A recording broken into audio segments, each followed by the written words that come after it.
Hello everyone, welcome to this video, and in this video I'm going to show you how you can recover deleted contacts on iPhone. So in order to recover deleted contacts on iPhone, what you simply need to do is open your iPhone and then head over to settings just like that. Once you've done that, click on your name right here and then click on iCloud right here.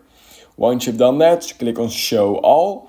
And then what you need to make sure is that you have contact syncing basically enabled for your iCloud. So if this check mark is not enabled, then unfortunately this method will not work for you.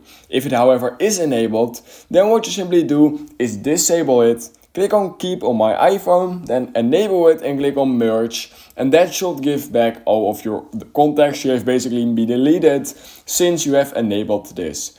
And yeah, that's basically all you need to do. So if you learned something from this video, then please consider liking this video and subscribing to my channel. And I hope I will see you in my next YouTube tutorial video.